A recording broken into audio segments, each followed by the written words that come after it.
Ẹ káàbọ̀ sí orí ìkànnì ẹ wo fídíò yìí. Ṣé ti gbọ́ pé guys good morning ẹ̀yin tèmi. Ó yẹ kí n kọrin wọlé ni ṣùgbọ́n kò gba orin láàárọ̀ yìí guys. Good morning. Ṣé ẹ̀ ń rí kinní tán fún mi yẹn? Ṣé ẹ̀ ń rí kinní tán fún mi? Ọmọ mi ló fún mi láti Naija.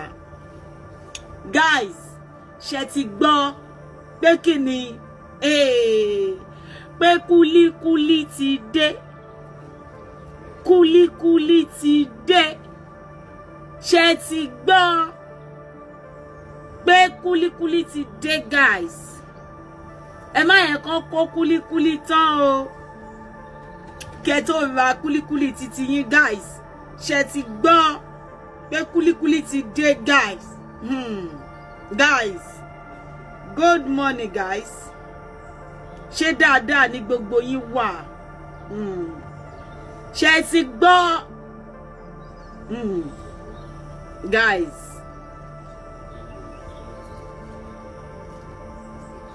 this life ẹ ṣáà jẹ́ ká máa ṣe dáadáa. Ṣé kò yé yín sí? Because dáadáa ló pé ìkà ò pé bí mo ṣe máa ń sọ fún yín ní gbogbo ìgbà. Dáadáa ló pé ìkà ò pé. Ọmọ Iyabo tó jẹ́ Priscilla ó bímọ ní Canada ní month of August. 3 weeks later ọmọ yẹn gba Canada citizen. 3 weeks ni o. Lizzy Anjorin wá bọ́ síta fún wa. A fẹ́ kó wá fi Florida citizen títí ẹ ó ti yẹ ìgbà tó lọ bí ọmọ títí ẹ sí America. A fẹ́ kó wá fi pálí yẹn hàn wá. A fẹ́ kó wá fi pálí yẹn. Ṣé mọ̀ pé òun bóòsì fún wa lórí social media yìí pé Rotimi tó ní ọmọ tó gbé wá láti Canada láti Florida tó gbé wá sí Nigeria pé Rotimi American citizen ló fẹ́. Guys, tó bá bímọ nílé òyìnbó ó ti yẹ ń sìn. Ṣó ti rí ọmọ yẹn kó tó wọ 1 month old ọmọ yẹn máa ti ní pálí. Ọmọ yẹn máa ti ní pálí. Ó ti ṣojú yín pé ẹ ti rí pé sí pé kí ló wúkọ ẹ. Ẹ má gbàgbé pé Priscilla kò kí ń ṣe citizen Canada o. Ẹ mọ̀ pé bó ṣe bímọ yóò ní owó tó máa san. Gbogbo ẹ̀ pátápátá ló máa fi fún gbogbo nǹkan bẹ́ẹ̀ yẹn. Wọ́n máa fọ́ ọmọ yẹn ní pálí ẹ̀ lẹ́sẹ̀kẹsẹ̀. Kò ní tó 1 month ọmọ yẹn máa gba pálí. Ẹ bá pè Lizzy jáde. Lizzy bímọ ní 1st of May 2021. Ó padà sí Nigeria ní on the 17th of July. Láì ní pálí. Mo mọ content creator kan wà lórí social media yìí tó sọ yí pé ọmọ Lizzy ò ní pálí. Pé pálí tó fi gbé ọmọ yẹn wá sí Nigeria dà. TC ló fi gbé ọmọ yẹn wá sí Nigeria. TC ló fi gbé ọmọ yẹn wá sí Nigeria. TC ó dé padà. Ó ti yẹ yín tẹ́ bá wọn ìgbà tí wọ́n sọ yí pé ọkọ òun ra mọ́tò fún ní July 17 ló wọ Nigeria. Tẹ́ bá rántí. Ìwọ́dẹ̀ wọn kígbe lórí social media. Domi ló bí ọmọ Domi tó sọ yí pé Iyabo bí. Lizzy Anjorin aláyé òdùn Ọlọ́run. Ọmọ Domi tó sọ pé Iyabo bí. Ọmọ yẹn mà ti di Canadian citizen. So Canadian citizen wọ́n máa fún Domi ní Canadian passport àbí?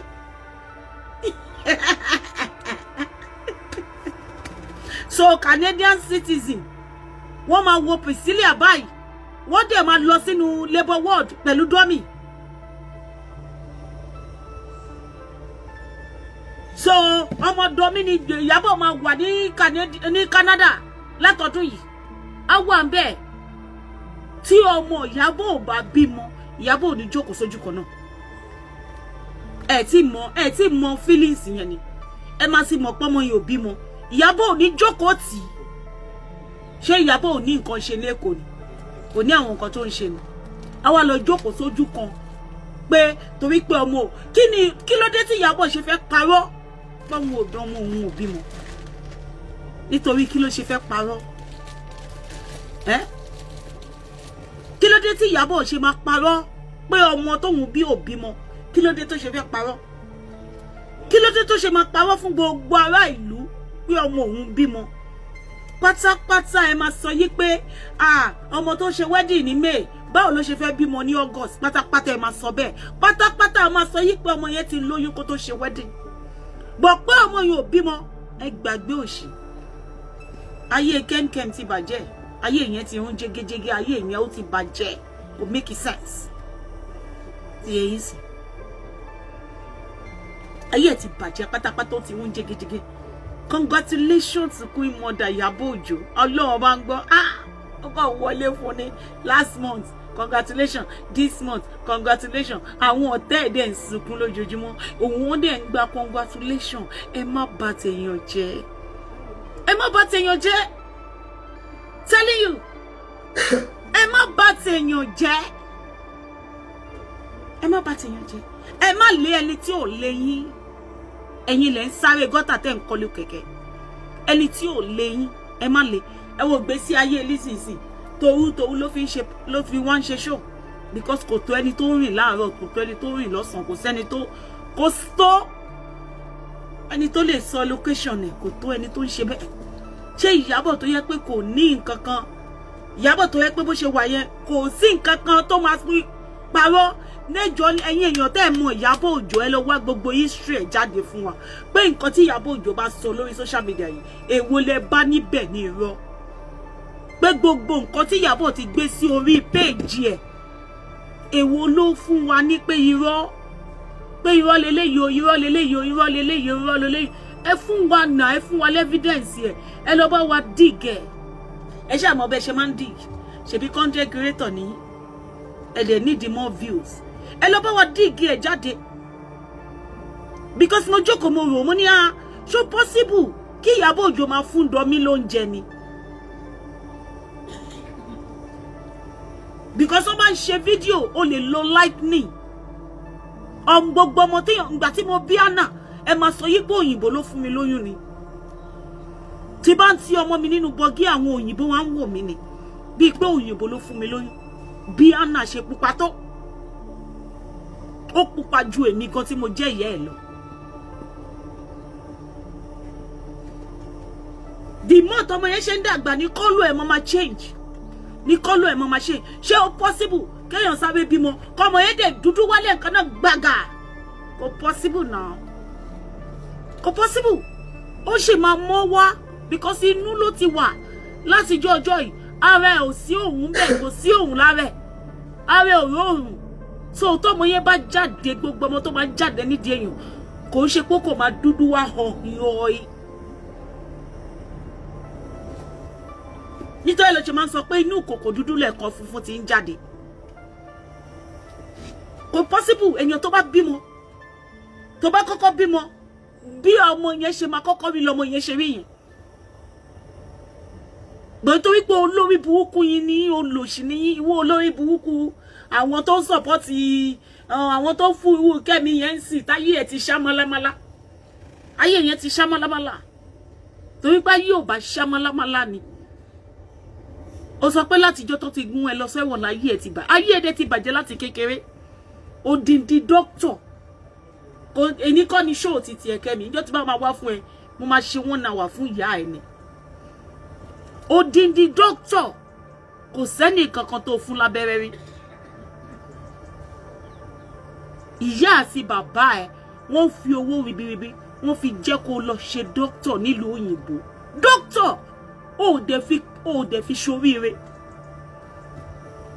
ó mọ̀ pé ẹ̀gún burúkú ni ó wá bẹ́ sórí àwọn ọmọ tiẹ̀ náà ayé ẹ̀ ti bàjẹ́ ó wá wò pé jẹ́ ń bá ti Iyabo Ojo jẹ́ kí n lè máa fi oúnjẹ jẹ ó máa tọrọ oúnjẹ kò ní tẹ́lẹ̀tẹ́lẹ̀ ó ti yẹ ń sìn tí mi mọ̀ yí pé mo feel pé ó láìkì àánú ni kò síjọ́ tó máa gbé àkáǹtì yẹn síta tí mo ní fowó sí that was then mo feel pé ó láìkì láti bá tèèyàn jẹ because tí o bá kọ kọ́mẹ̀ntì tí ò dá o máa sọ fẹ́ni ẹ pé ò fẹ́ kọ́mẹ̀ntì yẹn mo feel pé èèyàn tó jẹ́ positive ni ẹ I thought like that. So tó bá ti tọrọ owó ó kéré jù ní 50,000 naira tí màá fún ẹ.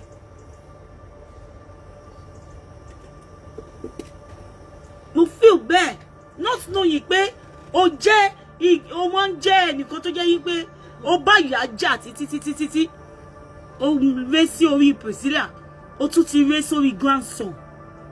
Me understand. And you call yourself a mother. Ẹ lọ wo gbogbo àwọn tó ń bú Iyabo Ojo yẹn ẹ rí pé àwọn ọmọ wọn ò ṣoríire inú ayé.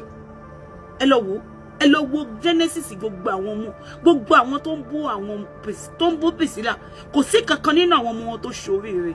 Èrò nínú àwọn ọmọ wọn ló ṣe wedding. Ẹ lọ wo dáadáa ẹ jẹ́ ká lọ dig wọn wá, ẹ jẹ́ ká lọ ṣe background check.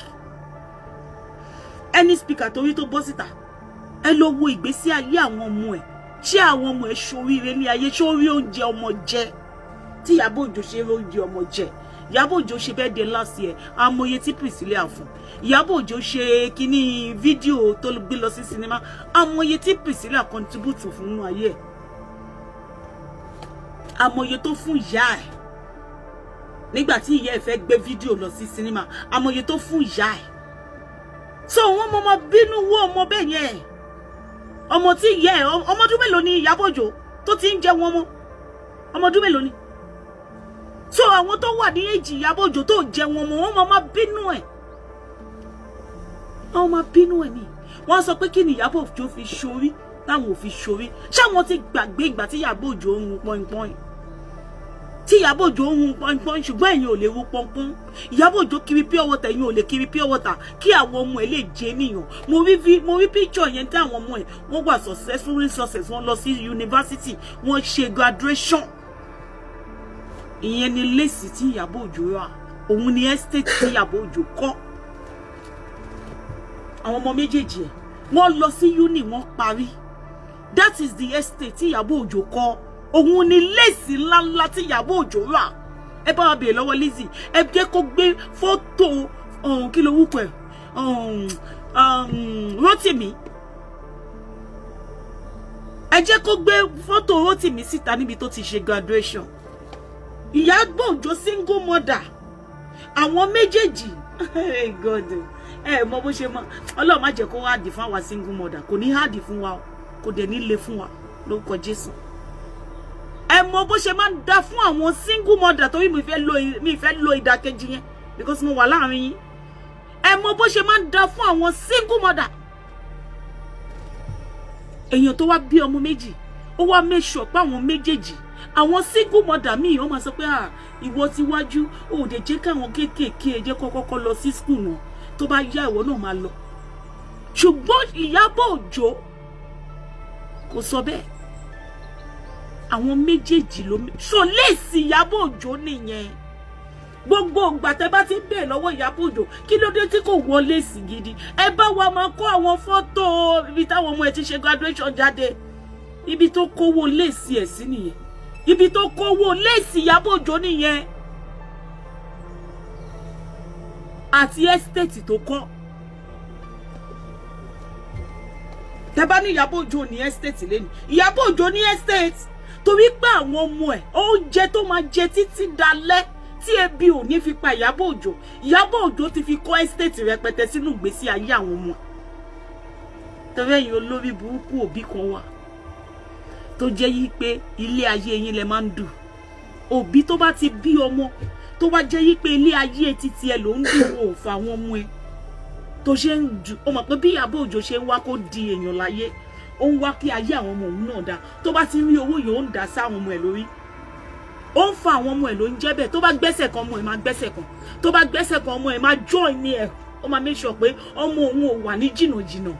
Ọmọ òun join òun. Òbí nìyẹn. Ṣé kò yẹ?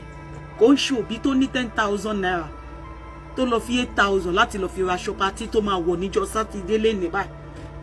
Àwọn ọmọ wa lè lọ sí school níjọ́ Monday. Ìyẹn ò kì í ṣe òbí alálùbáríkà. So irú àwọn òbí bẹ́ẹ̀ yẹn wọ́n máa jealous Iyabo Ojo calculate ayé ẹ̀ ni. Ó wò yí pé kí ló máa ṣẹ́kù fóun tóun bá dàgbà. Kí lòun máa jẹ tí ọjọ́ ọ̀la àwọn ọmọ yóò bá dá, ọjọ́ ọ̀la àwọn ọmọ ọwọ́ ẹ ló wà, it is on your palm. How you want your children to be. Whatever what you want your children to become in life, it is in your palm. It is at the right hand of your palm. How you want the life of your children to be is in your palm. Tó bá ṣe fẹ́ kó dáa fún àwọn ọmọ ẹni, tó bá ṣe fẹ́ kán lógo sí ni, Iyabo Ojo mọ̀ ni pé òun olóko ṣé ó máa tún wá bàjẹ́ fóun ni, ṣé tóun bá wọ 70 sí kí lòun fẹ́ máa jẹ. So kí Iyabo Ojo máa lọ sí party àbí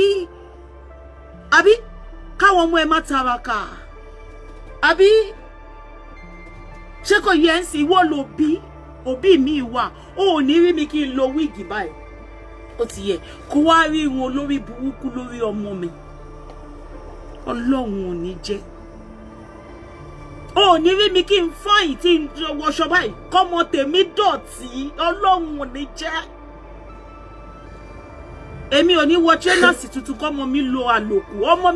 Ọmọ mi tiẹ̀ comfort náà mi tiẹ̀ èmi ò tiẹ̀ mọ̀ bẹ́ẹ̀ ṣe fẹ́ sọ, èmi ò mọ̀ mí ní nǹkan tẹ́ ń sọ.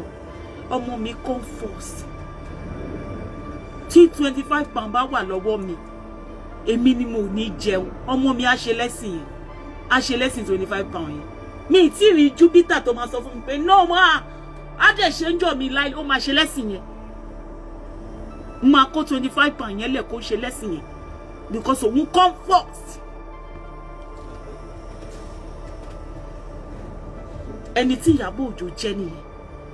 Iyabo Ojo ní mansion ẹlẹ́wọ̀ yẹn. Ó làwọn ọmọ ẹ̀ tó ń ṣoríire lẹ́nu. Kí ló wá ń bí yín nínú ẹ̀yin olórí burúkú olóṣèlú, ẹ̀yin lè ṣe pàtàkì ènìyàn, ẹ̀yin táyé yín ti bàjẹ́. Mansion Iyabo Ojo tẹ̀ ń wá estate ẹ̀ tó kọ́ òun lè rí nínú ìgbésí ayé àwọn ọmọ táwọn ọmọ ẹ̀ ṣe wá ń lo àlùyọ. Tí Iyabo Ojo bá sọ yí pé gbogbo owó tóun rí òun ò rán Priscilla lọ sí school, jọba wo ni Priscilla ṣe fẹ́ pàdé olóríire ọkùnrin tó pàdé lẹ́nu? Báwo ló yẹ fẹ́ pàdé? Ọ̀nà owó ló ṣe ṣébi tí Priscilla bá ti ń tata ṣé bẹ́ẹ̀ ló ti fẹ́ lọ bá? No! Èyàn lò ṣí obìnrin mi.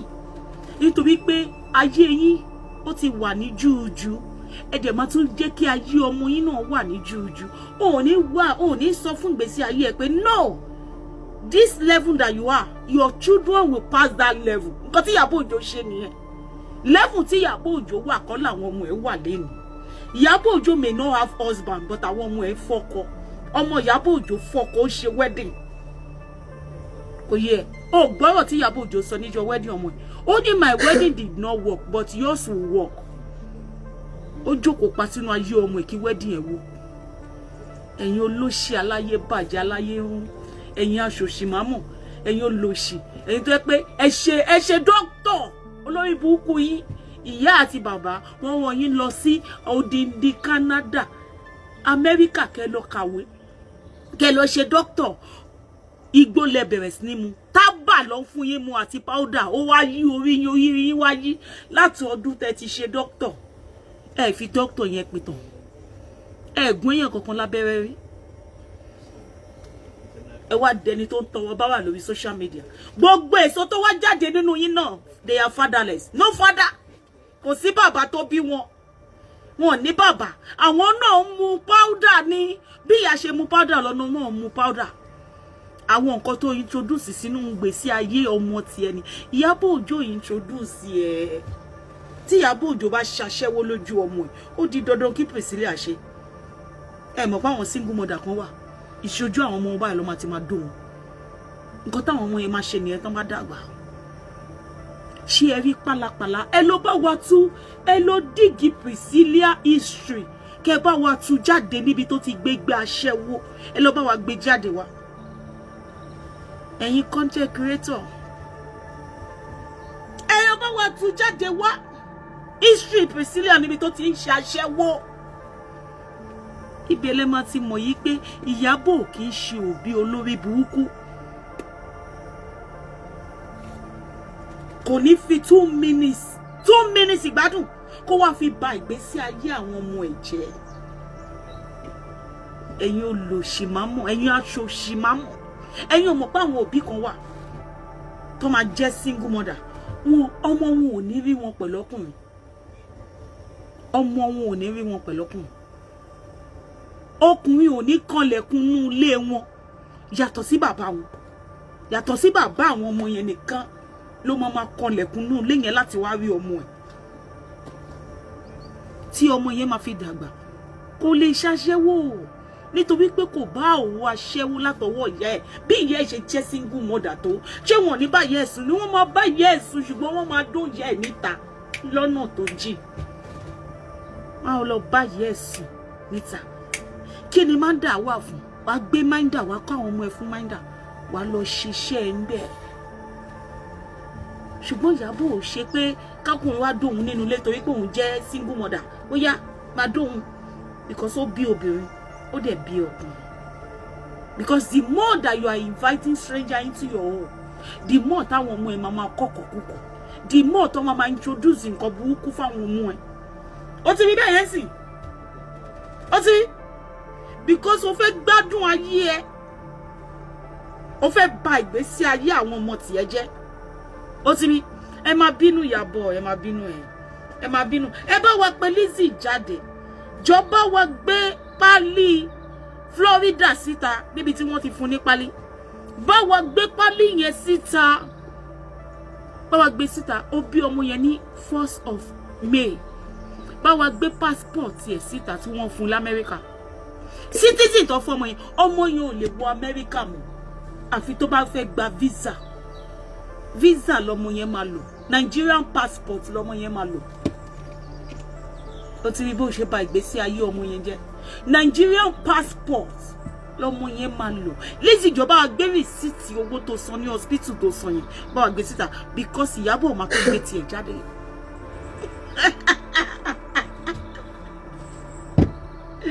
Oh my God, so many Nollywood celebrities tó ń bímọ sí abroad, gbogbo wọn làwọn ọmọ wọn ní pálí o. Àwọn tí ò tiẹ̀ ń ṣe celebrity gan tó bímọ sí abroad, tó jẹ́ pé ordinary person ni wọ́n, but Ọlọ́run fún wọn lóúnjẹ wọn yó, tó bímọ sí abroad, gbogbo wọn mà làwọn wọn ní passport. Lizzy níbo ni tiẹ̀ wà? Níbo ló wà? Congratulations to Iyabo Ojo. Iyabo Ojo nu àwọn ọ̀tá ẹ̀ pa hand down. Ẹ̀yẹ má lọ́ta o, torí pé tọ̀tẹ̀ ẹ̀ bá ń ṣoríire wàá máa ní hypertension ní tí màá jẹ sọ mi ò lọ́ta o, torí pé tọ̀tẹ̀ ẹ̀ àgàgà wọ́n tó yẹ pé inú ẹ̀ ò kí ń dùn sí ìṣerere ènìyàn, tó bá wà lọ ní ọ̀tá bí irú Iyabo yẹn sì, tí ó mọ̀ pé mo máa ní hypertension ojoojúmọ́ ló máa ní ẹ̀jẹ̀ ríru.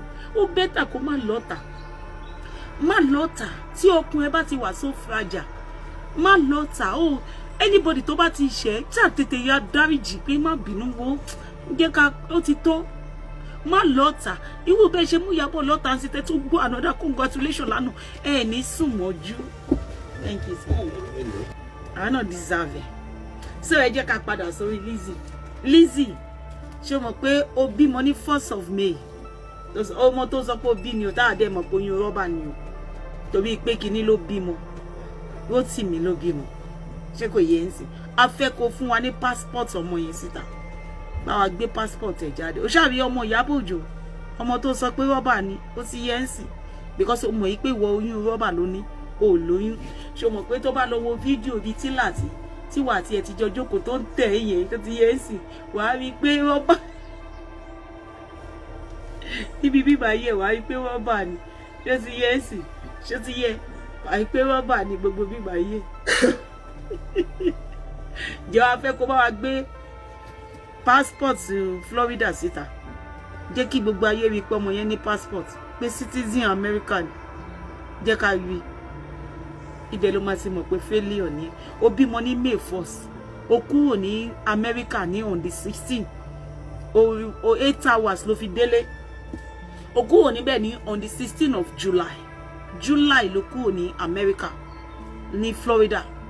Ó lò 8 hours ló take care ó tó dé Nigeria. Ó dé Nigeria ní on the 17th of July. Lizzy Anjorin, ó bímọ ní 1st, before the end of May. Ó yẹ kọ́mọ yẹn tó ti gba pálí ẹ̀, ó yẹ kọ́mọ yẹn ti ní pálí. Ọmọ yẹn ò ní pálí, ọmọ yẹn ò ní pálí títí di 17 of July. Ó wá ń parọ́ fún wa yí pé Florida citizen ni ó pé ní American citizen wọ́n sọ fún yí pé àwọn máa email passport yẹn sí ẹ. Kí ló dé tá yí ẹ bàjẹ́ fúnrọ́? Báwọn máa send ẹ sí Nàìjíríà fún ẹ. Ó pa ṣége irọ́. Ó parọ́ gan. Ó tún wá lọ mú fake DNA jáde tí àárí hospital tí wọ́n ti ṣe. Ó mú fake DNA jáde. Ó parọ́ pé pé DNA tí láti pé ẹgbẹ́ DNA yẹn ẹgbẹ́ lọ sí Amẹ́ríkà ni. Lizzy ó máa ń pa. Ó pa ṣége bansayo. Ó parọ́ kú. Ayé ẹ ti bàjẹ́ fúnrọ́. Ìgbésí ayé ẹ ò dánmọ́ fún ọ. Òun ni Ọlọ́run ṣe bá tiẹ̀ jẹ́. I'm telling you. Irọ́ tó ń pa. Òun lọ́lọ́run ṣe ń bá tiẹ̀ jẹ́. Òun ni gbogbo congratulations Iyabo Ojo. Òun ló ṣe máa já ẹ jẹ. Irú ẹ ti pọ̀ jù. Iyabo Ojo ọmọ ẹ bímọ ní after tí mo ṣe birthday lọ́mọ Iyabo Ojo bímọ. After tí mo ṣe birthday lọ́mọ yẹn bímọ. Lọ́mọ Iyabo Ojo bímọ after my birthday in August. Ọmọ yẹn ò bá jẹ́ Leo but kò ń ṣe Leo.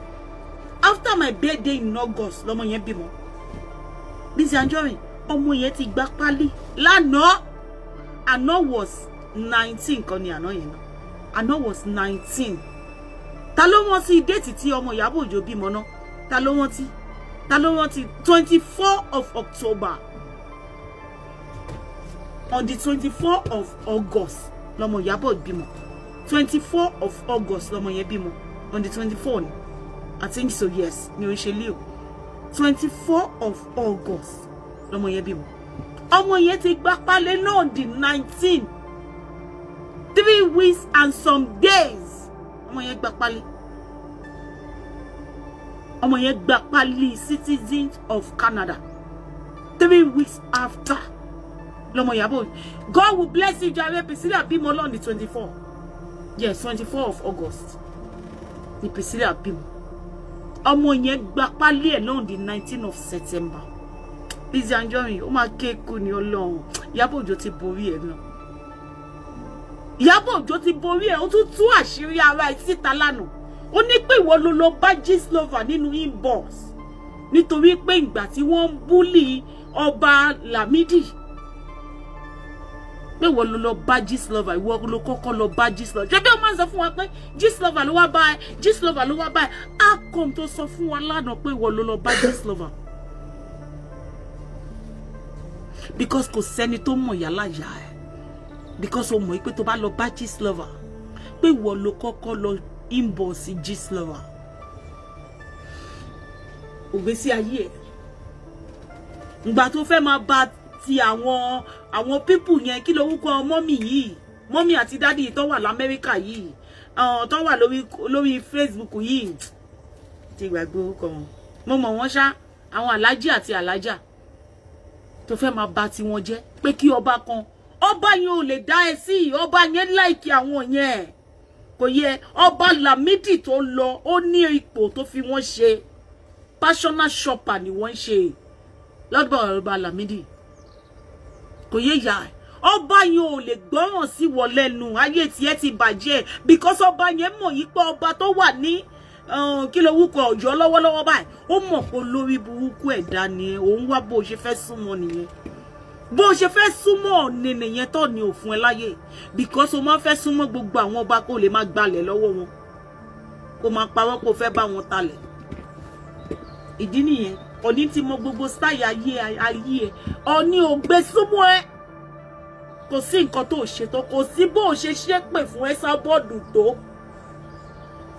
Ọọ̀ni ò gbé súnmọ́ ẹ ṣọ́ni gbé súnmọ́ ẹ Ọọ̀ni ò gbé súnmọ́ ẹ Ọọ̀ni ò bẹ́ ẹ ṣe ìdí tó ṣe lọ nìyẹn tó wá padà tó wá ń bú Ọọ̀ni ẹ ṣojú wọn fọ́ ni nígbà tí wọ́n ń ṣépè fọ́mọ ẹ ṣọ́ni orí ni ìgbà tó ń bú ẹ ìgbà tó ń ṣe gbá ìgbà tó ń ṣàwo ṣọ́ni orí ẹ ni kò sí bó ṣe ṣe ọ̀nà orí alájà ẹ̀ ọ̀nà òun ìyá ẹ̀ ọ̀nà yóò yá ìwọ kọ́ ló máa wá sí ló máa jẹ́ ká mọ̀ pé àwọn yẹ̀kíní yẹn lọ́rọ̀ dá fún yín jàre àwọn alájà yẹ̀kíní God will bless you àwọn yẹn ọmọ Ọ̀yọ́ ni wọ́n ọmọ ààfin yẹn ni wọ́n tí ò sí ọba kankan tó máa joyè láàfin tó lè lé wọn òye ìyá ọmọ ọba òfin yẹn ni wọ́n ẹnikẹ́ni tó bá jẹ́ ọba láàfin bẹ̀ àwọn náà máa wà pẹ̀lú wọn ìyá àti ẹ̀kọ́ ló máa ṣe ṣó ló máa ní pé kí àwọn yẹ̀kíní má dé ààfin mọ́ olórí burúkú nìwọ ibi tẹ́sẹ̀ tí ẹ bá dé o máa ń babẹ̀ jẹ́ ni Lizzy ibi tí ẹsẹ̀ tí ẹ bá tiẹ̀ wọ́n máa ń babẹ̀ jẹ́ ni ìwọ máa fi ń babẹ̀ jẹ́ ni olórí burúkú nìwọ Lizzy ayé ẹ ti bàjẹ́ fún wọn tí àwọn yẹ̀kíní bá rí ẹ lánàá sí wọn á wò pé kinní kan ni wọn mọ̀ pé olórí burúkú ni ẹ kò yẹ káwọn yẹn fún ẹ lésì because olórí burúkú pàtàkì ni ẹ torí ọba yẹn ò tiẹ̀ lè gbọ́ sí ẹ lẹ́nu because olórí burúkú ni ẹ ọba Lámídì tó ń lọ ó mọ gbogbo nǹkan tó gbà gbogbo ẹrù ẹ pátápátá tó wà lọ́wọ́ ẹ táwọn ọmọ ẹ ti gbé ẹ lọ sí court kó gbogbo nǹkan bàbá àwọn lẹ̀ padà gbogbo ilẹ̀ Lámídì tó ń bá wọn ta pé kò gbé kalẹ̀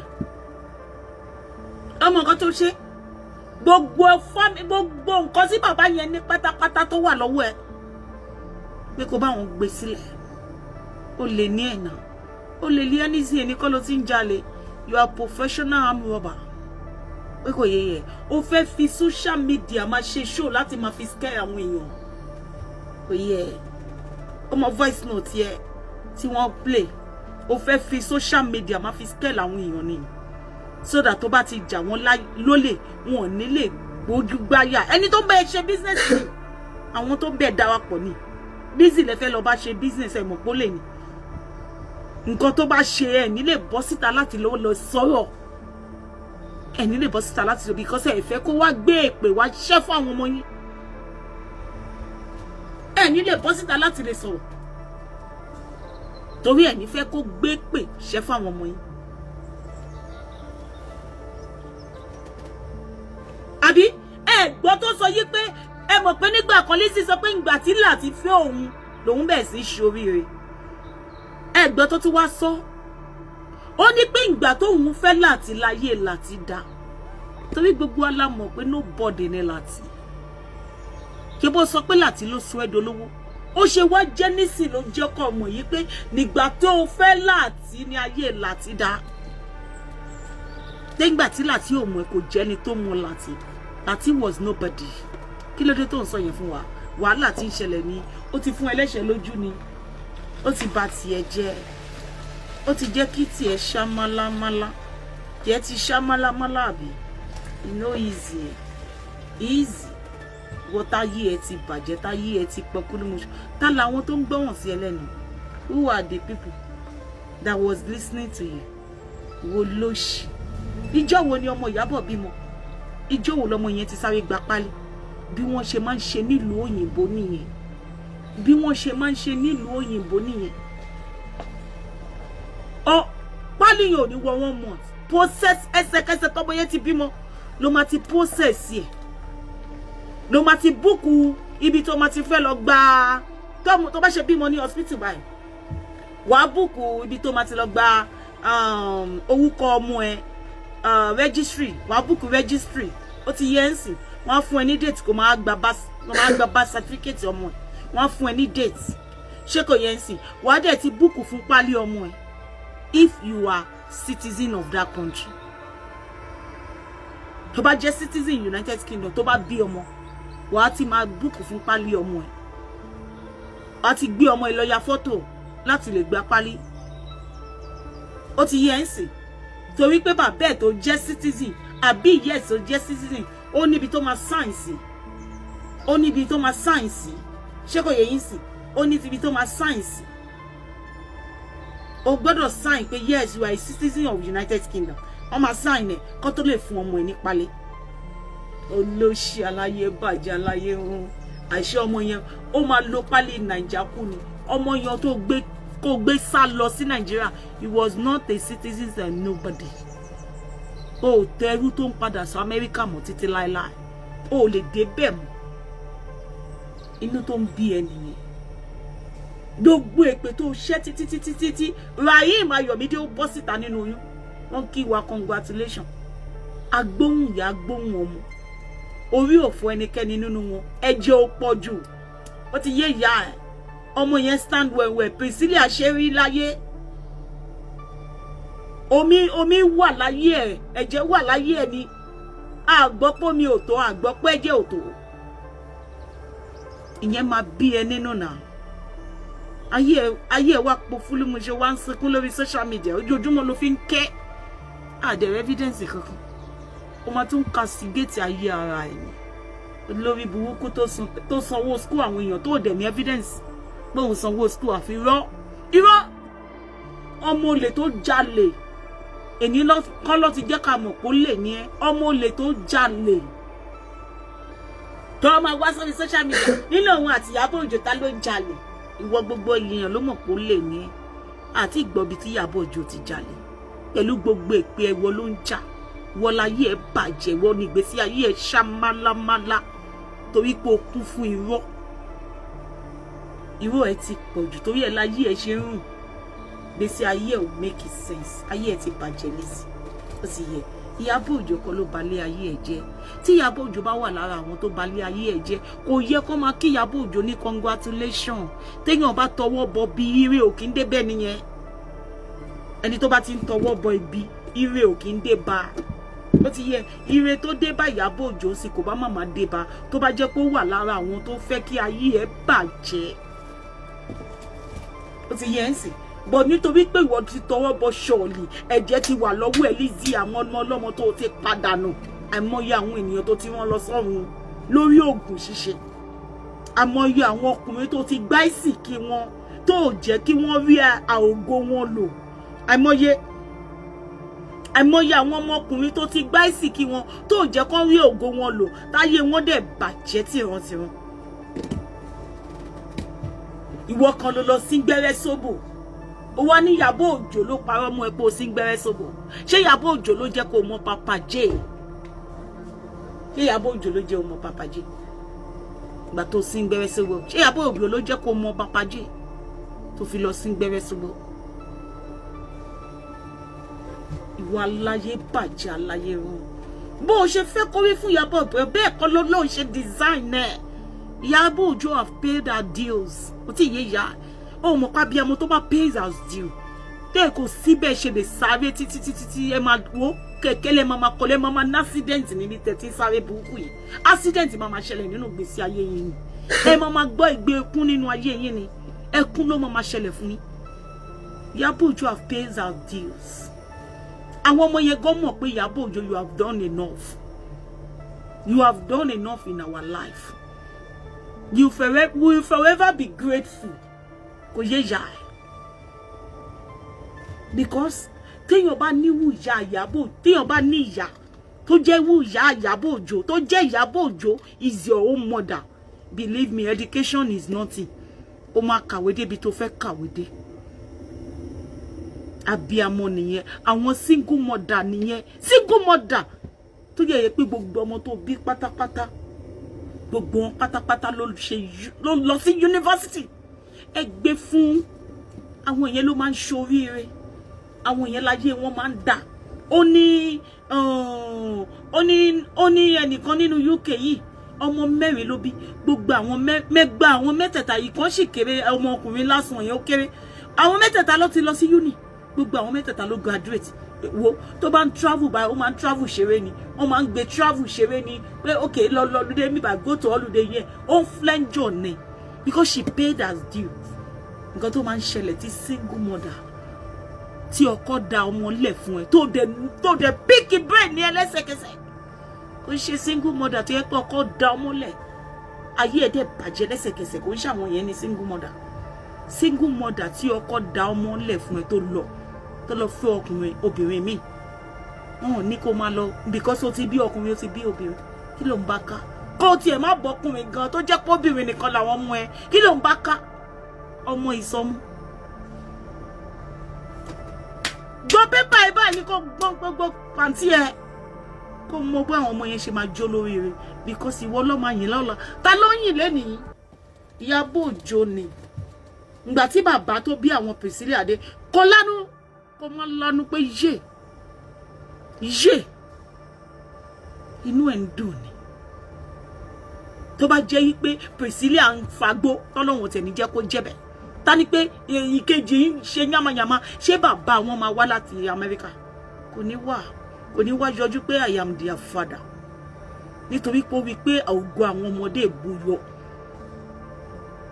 àwọn ọmọ yẹn tọ́ ọmọ tóun máa sọ pé this is my children òun ló ṣe yọjú tí ẹ lè ṣe máa sọ fún yẹn single mother ẹ jẹ́ kó rí yín pé ṣé rí Iyabo Òjó kó máa jẹjẹkújẹ ṣé rí kó máa fagbó kó máa fa sìgá kó máa mu tábà ṣé rí kó máa lọ pátí anyhow nígbà tí àwọn ọmọ ẹ̀ ń lọ sí school gbogbo nǹkan tó ní láyé ó fi tọ́ àwọn ọmọ ẹ̀ ní torí ẹ̀ ni wọ́n ṣe ń jealous ẹ̀ lẹ́nu ẹ jẹ́ kójú yín pé tẹ́ ẹ̀ bá lè emulate nǹkan gidi tí ọkùnrin bá fi yín sílẹ̀ gbọ́ pépà ẹ̀ ó ní ẹsẹ̀ ó ní ojú òfò ara ẹ̀ pé ó ti yé ẹ̀ sìn that is not the end of your life ni ò sọ pé káwọn ọmọ ẹ wá dolórí burúkú palẹ̀ ó ti yé ẹ̀ sìn ó ti yẹ ìwọ tó wà nílé ọkọ tó mọ̀ yìí pé ó ní nǹkan kan tó máa ń ṣe ó ní iṣẹ́ kankan má máa rọ́ọ̀ṣì ọmọ bíbí má rọ́ọ̀ṣì ọmọ láti bí